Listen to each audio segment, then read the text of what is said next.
Welcome back to the Central Boys. Back lagi bersama Imam Kiku aja.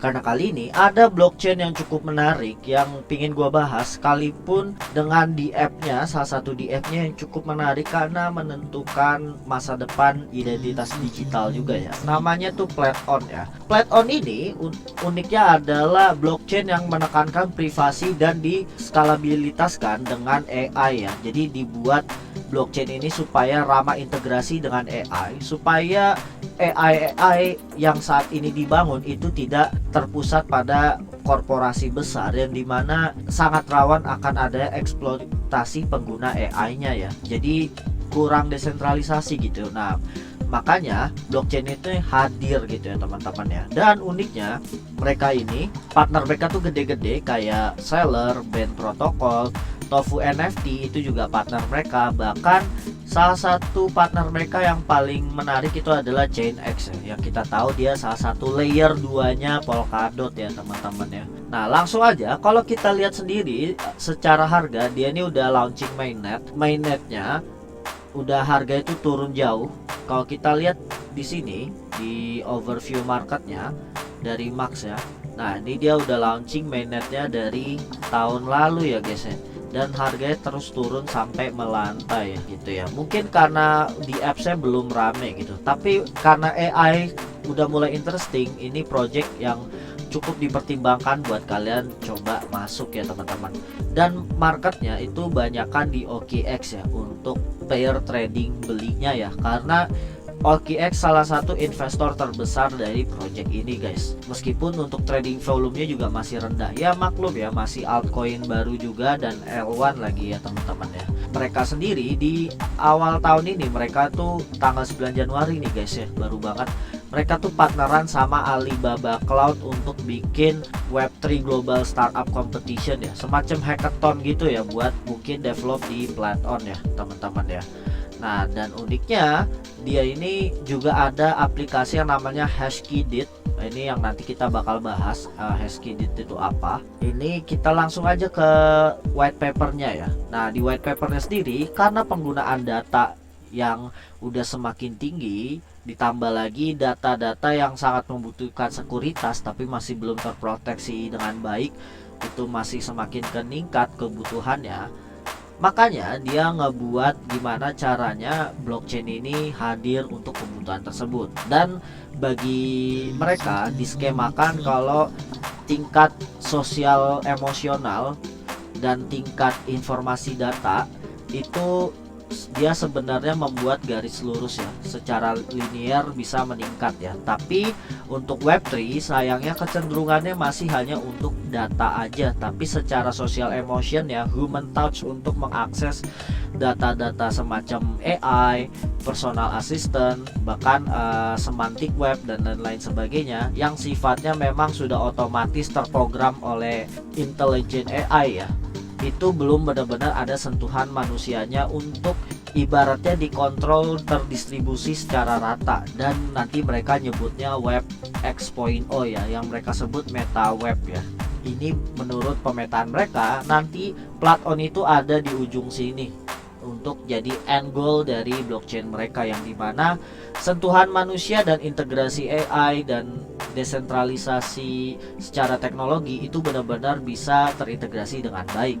Nah, terus mereka juga bilang kalau saat ini untuk cost pengembangan AI dari tahun ke tahun itu makin meningkat ya teman-teman ya. Jadi supaya cost AI itu pengembangannya bisa ditekan, dia menciptakan model seperti ini ya teman-teman ya. Ini gua kecil dikit. Nah, modelnya itu adalah dimana integrasi penciptaan model-model AI itu diintegrasikan dari fondasi dasarnya, yaitu konsensus blockchainnya, sampai ke layer privacy-nya, yang dimana layer privacy-nya ini dikontrol oleh tiap node-node secara terpisah, itu untuk mengenerate AI agent baru yang bisa dipakai untuk menskalabilitaskan kegiatan-kegiatan yang di dalam ekosistem blockchainnya guys. Juga ini kalau kita zoom dikit, ini tingkatan dari 3 skema tadi ya, yang layer pertama dari blockchain ya, layer 2 ke privasi networknya, hingga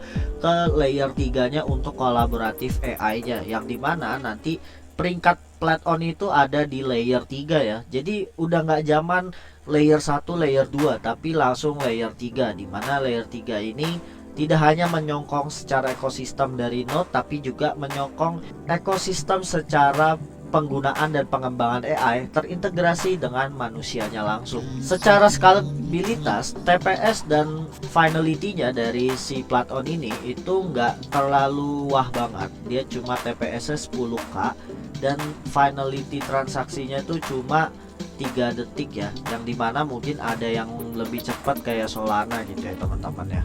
Nah, tetapi mereka tuh punya 3 layer yang dimana sekuritasnya tuh lebih terjamin, karena ada sekuritas dari AI, di ensure sekuritas secara privacy yang dimana data-datanya bisa dikontrol secara node-nya oleh perorangan itu sendiri, dan juga ada layer konsensus untuk orang akses develop di dalamnya sebagai pintu masuknya. Dan mereka itu punya 2 engine yang dimana integrasi EVM ke engine Ethereum, dan mereka juga punya engine sendiri namanya WASM ya. Nah, nanti kita bakal ke sana guys. Nah, untuk susunannya ini yang penjabaran lebih spesifik dari 3 lapis layer tadi, yang dimana basic layernya ini dari pengenerate smart contract-nya hingga ke settingan komputasi untuk privacy layernya seperti MPC, ZK protokol dan lain-lainnya ya, dari settingan hardware dan mulai dikomputasi ke level L2 nya untuk metadata attachment sampai resource-nya hingga ke bagian kolaboratif AI nya yang di atas, yang dimana udah ngebahas agent identity AI, service AI, bahkan autonomous ya, AI yang untuk menjalankan kegiatan otonomi sendiri juga dengan self learning AI ya. Dan diantaranya mereka itu ada pemrosesan data secara statistik, secara engineering, dan juga secara machine learningnya di-combine, integrasi dari privacy hingga jadi sebuah AI yang udah siap dipakai ya. Nah, ini untuk frameworknya sendiri, ini susunan dari hardwarenya ya, seperti kita tahu basic CPU, GPU, FPGA dan ASIC itu untuk komputasi secara hardwarenya, hingga ke privacy AI library-nya yang dimana ini udah cloud data semua ya guys ya, untuk kita memproses datanya di sini. Integrasi antara private layernya yang di L2-nya dengan data-data proses yang akan dipakai untuk mengenerate AI-nya, dan ini nama-nama AI-nya ya. Ada TensorFlow, PyTorch, Spark, dan Flink. Nah, ini itu ada smart contract-nya, dan smart contract-nya ini nanti akan dipecah untuk yang ke privacy-nya. Yang smart contract biasa dia akan ke pintu EVM, dan untuk yang privacy-nya masuk ke WASM ya. Dan nanti ini konsensusnya akan dibagi, jadi ada Giscard konsensus dan juga ada protokol proof of stake economy model ya, yang nantinya akan menciptakan P2P network ya guys ya, untuk nge-resource datanya, nge-locate, untuk nentuin lokasinya, dan juga penemuan datanya, dan mereka singkatnya adalah reload ya.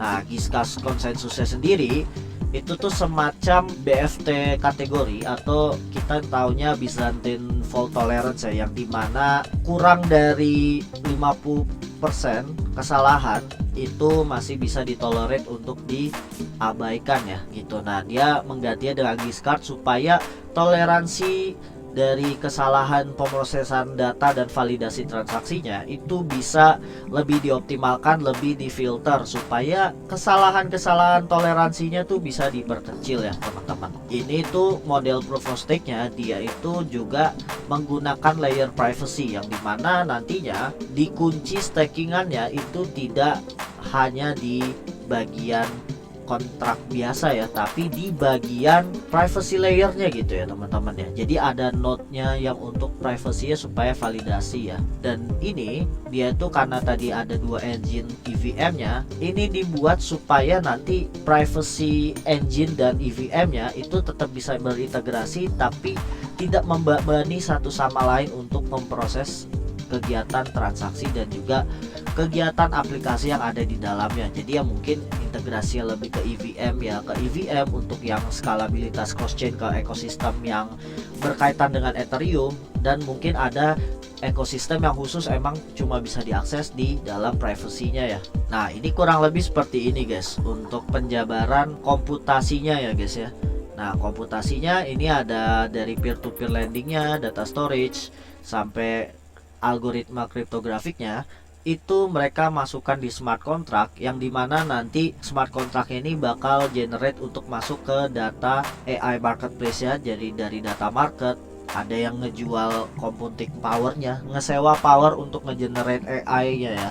Bahkan ada yang ngesewain algoritma dari AI-nya mungkin untuk dipakai, dan mungkin untuk bisa clearing settlement-nya juga, yang untuk spacing penempatan AI-nya ya teman-teman ya. Bahkan identity-nya ini namanya DID ya guys ya, decentralized ID, yang dimana nanti kita akan bahas di Hashkey ini sebentar lagi. Nah, terus juga mereka ada sistem manajemen untuk datanya secara desentralisasi, yang dimana ini data backup untuk si AI-nya ya guys ya. Dan nanti dari computing node-nya ini alias validatornya itu bakal validasi dan diterima dari data service-nya bersamaan dengan untuk komputasi menjalankan privacy layer ya. Jadi dibagi dua ya, ini mungkin untuk yang EVM-nya, ini untuk yang privacy layer-nya teman-teman. Nah, ini untuk generative AI untuk layer 3-nya nanti ada modelingnya yang di generate dari layer 3-nya, yang dimana nanti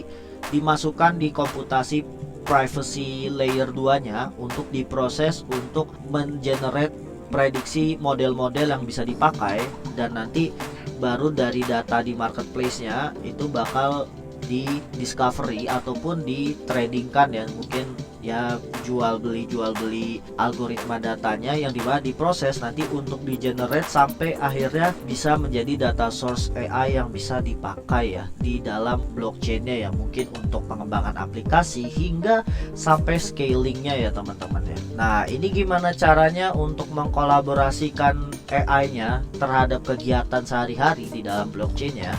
Ini dari dunia nyatanya, dari hardware dan akses manusia hingga sampai ke agent-agent AI-nya nanti akan didaftarkan ke dalam beberapa node-node valuasi dan registry, yang dimana nanti dievaluasi dulu untuk di-generate AI modelnya, apakah terkaitan dengan service node-nya cocok untuk dijalankan, mungkin hanya untuk validasi transaksi ataupun untuk aplikasi, hingga akhirnya ketika terdaftar tuh aplikasi bisa masuk ke sini ya teman-teman ya, untuk siap di running ya, untuk secara kolaboratif bersamanya. Bahkan mereka pun juga udah siap, ada salah satu contoh untuk biomedicine ya guys ya. Untuk medis mereka udah siap contoh layer skema dari blockchain AI-nya ya, untuk sampai ke clinical treatment, penyembuhan pasien ya, yang dimana untuk dari kasus kasus penyakitnya sampai hingga pengembangan obat-obatnya disesuaikan ke database DNA yang ditaruh di dalam blockchainnya, langsung diproses lifetime sama AI-nya ya,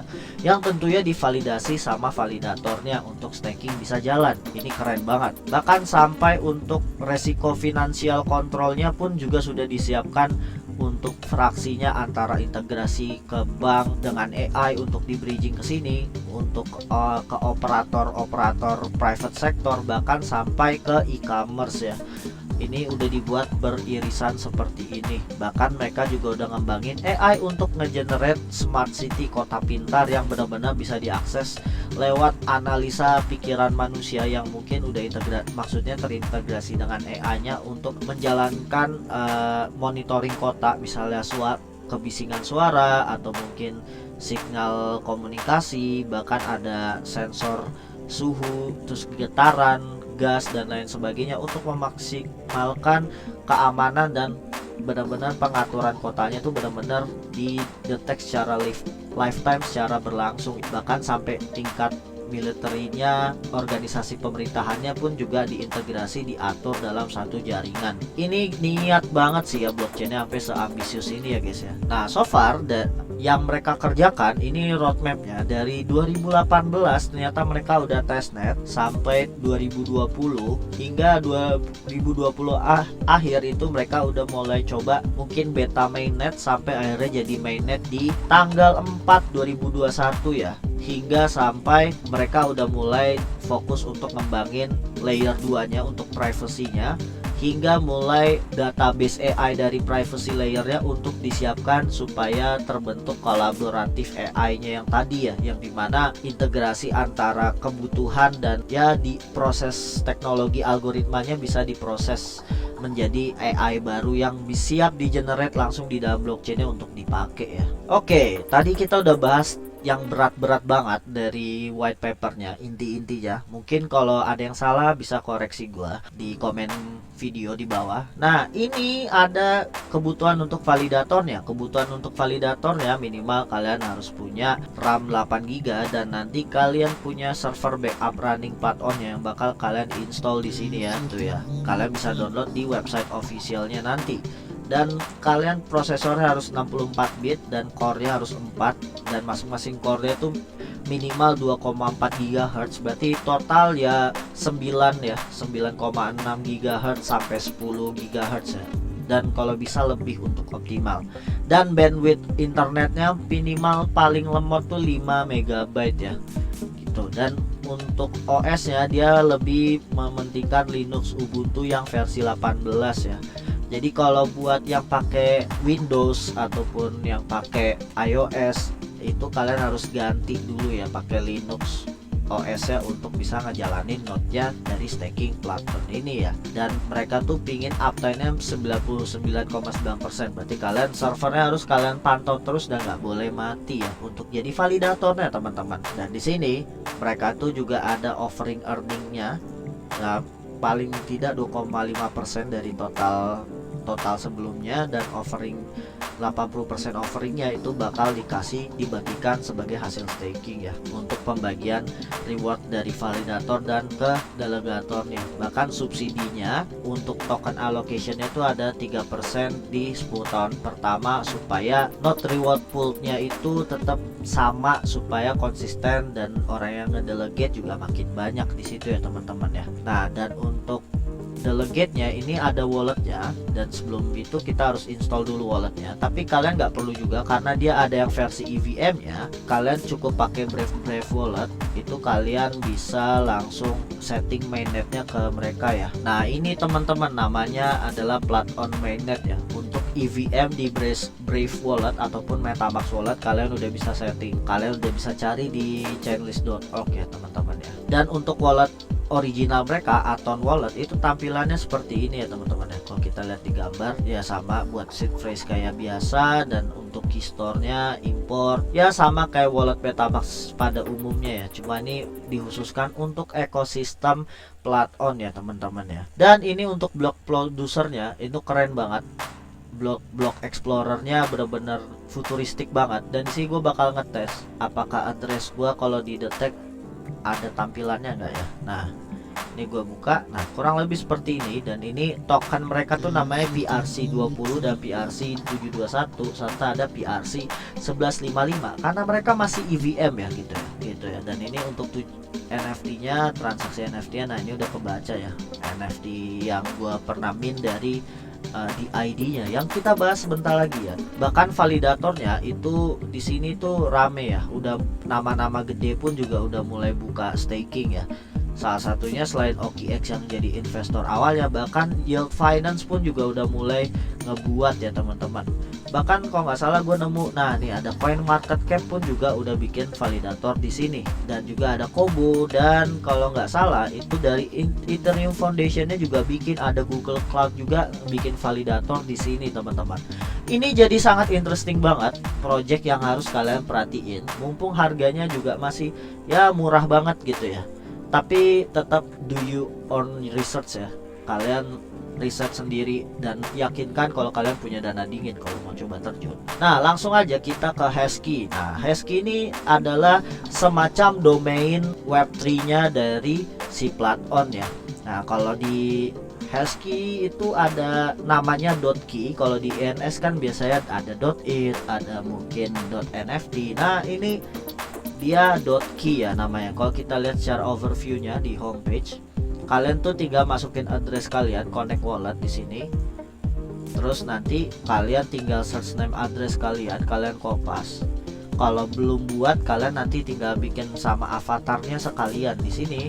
udah ngecek apakah udah ada atau belum. Nah di sini gue udah ada karena gue udah bikin. Nah tampilannya kayak gini. Untuk database yang ditaruh di sini untuk NFT dan mungkin untuk OST ini semacam ya file-file di app yang kalian integrasiin itu belum ada ya, karena emang gue baru bikin ini doang. Dan untuk cara bikinnya kalian tinggal connect wallet di sini MetaMask. Nah kalau udah bikin nanti kalian bakal bikin avatarnya. Ini template dari platformnya kayak gini. Kalian bisa setting badan, kepala sama kakinya ya, gitu ya. Dan ini address walletnya tercantum di ID-nya, ini yang bakal kalian pakai untuk kirim-kirim wallet, transaksi, penamaan. Dan untuk verifikasinya di sini sayangnya harus pakai OneCash. Ini semacam digital KYC yang sering dipakai di luar negeri ya. Kalau di Indonesia gua nggak tahu bakal valid atau enggak. Setahu gua sih belum ya teman-teman ya. Nah dan ini Discordnya kalian bisa konekin kalau untuk ID kalian tercantum ya.